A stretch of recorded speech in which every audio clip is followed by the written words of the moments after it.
Okay, today I think I'm going to start building up this Banzai Run cabinet. It's going to be a lot to deal with. I'll go over a couple basics and we'll just call it good. You'll see it. But I need to come up with a correct coin door. You don't have to. The guy sent me a replacement coin door, but for this build, I really want to have the correct coin door. That's important to me. The coin door that's on there is trash. Even the bezel's trash. There's no part of that coin door that's worth using. So I'll go over to my warehouse and see if I got a nice System 11 coin door or something I can work with, or maybe take 2 or 3 parts of one and make one good door, whatever it takes. But I want to have the correct door for this build.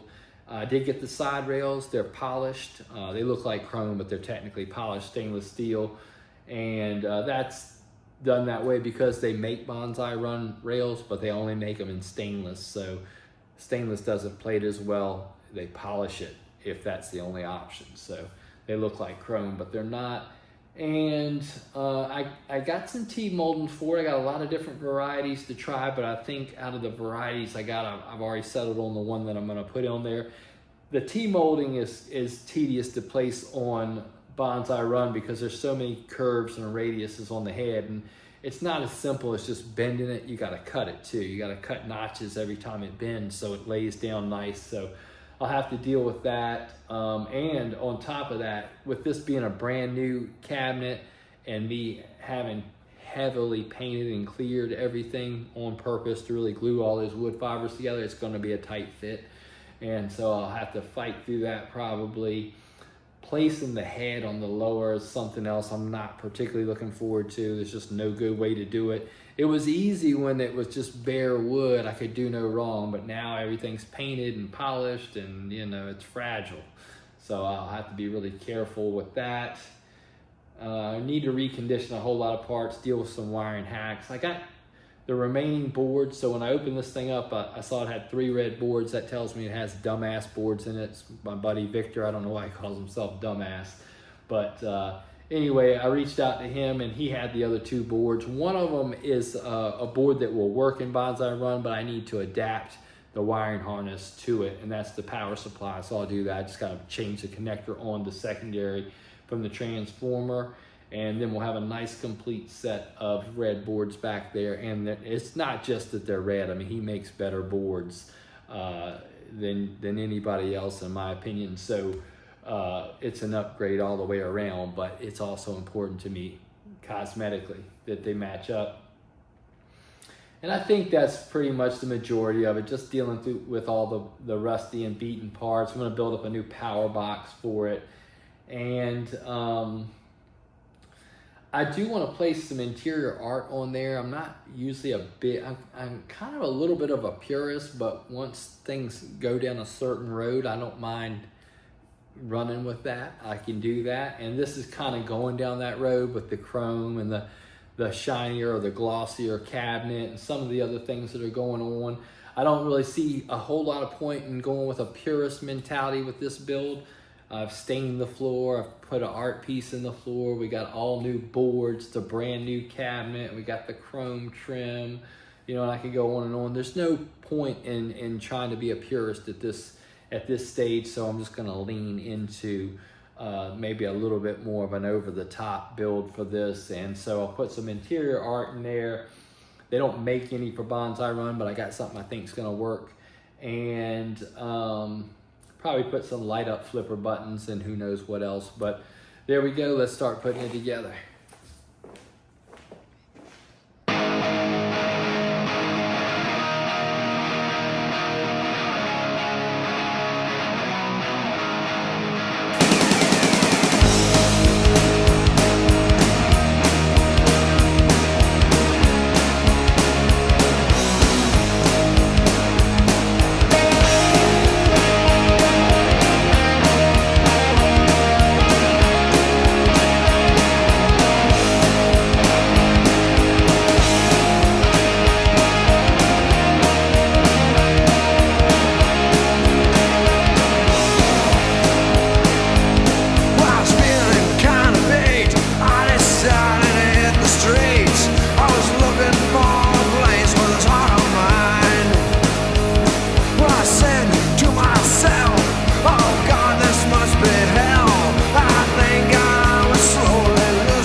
winter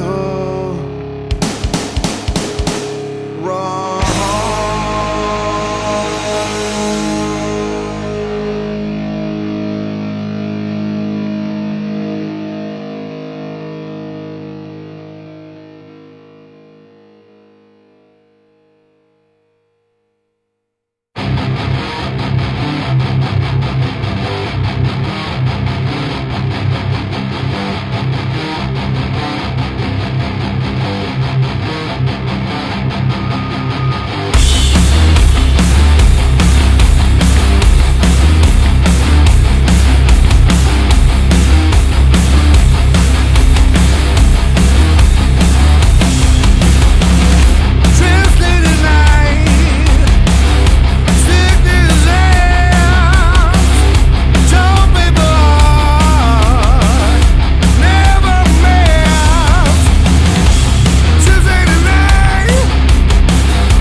times I don't even wanna go. Sometimes I do rap, sometimes I don't. Sometimes I do rap, sometimes I don't. Sometimes I do rap, sometimes I don't. Sometimes I do rap, sometimes I don't. Sometimes I laugh and sometimes I cry. Other times sit and wonder why. Sometimes I'm up and sometimes I'm down. Other times I wanna blow this town. Sometimes I do rap, sometimes I don't. Sometimes I do rap, sometimes I don't. Sometimes I do rap, sometimes I don't. Sometimes I do rap, sometimes I don't.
That's the milestone I was looking for before I came back on here. I wanted to get this cabinet built up on 4 legs, all those things.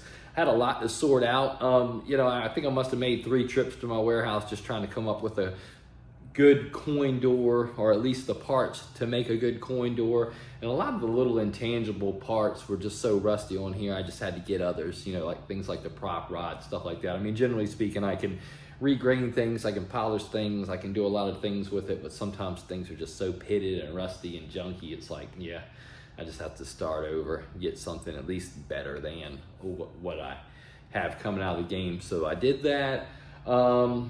I had a couple of parts issues. They had sent me a display, but it wasn't the right display. Banzai Run uses a very specific Banzai Run only display, so got that sorted out. Got one of those from X-Pen.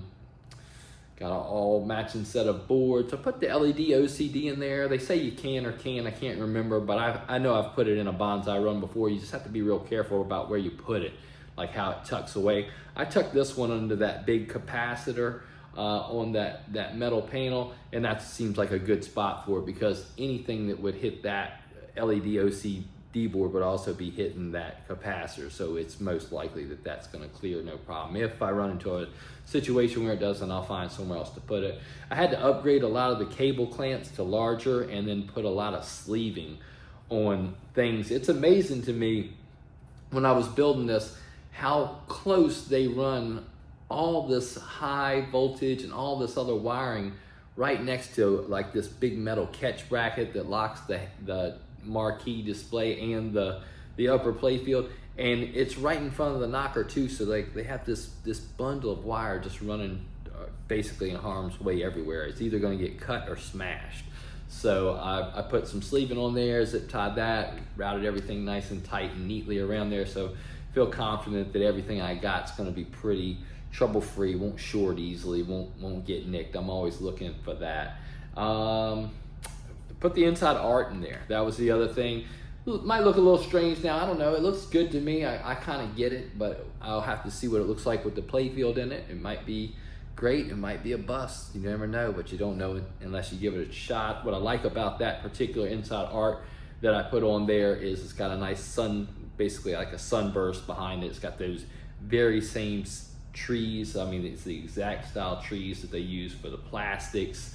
Got some clouds. It's not really saying anything about it other than outdoors. And so, you know, it's not like you're taking something that has, you know, race cars on it and putting it on, you know what I mean? Or even like a checkered flag. I thought about that for a minute. I'm like, nah, because it's just going to ruin the side tone of the game. You're going to see that. But I think that's going to work. It's got the oranges, it's got the whites, it picks up the other colors on the cabinet, and we'll see how that goes. But won't know too much about that until the next step, which is when I have a built playfield and I can put that in there and eyeball it. And I think that's pretty much everything. I think that tells you what you saw and what you need to know. But yeah, I'm real happy with it. It looks phenomenal right now. I mean, it really does. Sit here looking at it, I'm like, okay, yeah, this is exactly what I thought I could do, and it's being done. So happy with that. Had a hell of a time putting the head on. God knows I don't ever want to have to do that again, and not to this. I don't want to do it to this. And I think that's pretty good, right? So the next thing what we'll get into is going to be the playfields. I think they're ready. You just need to sand them and polish them and figure out what it's going to take to tear one down and build the other one back up and just all those things. So here we go.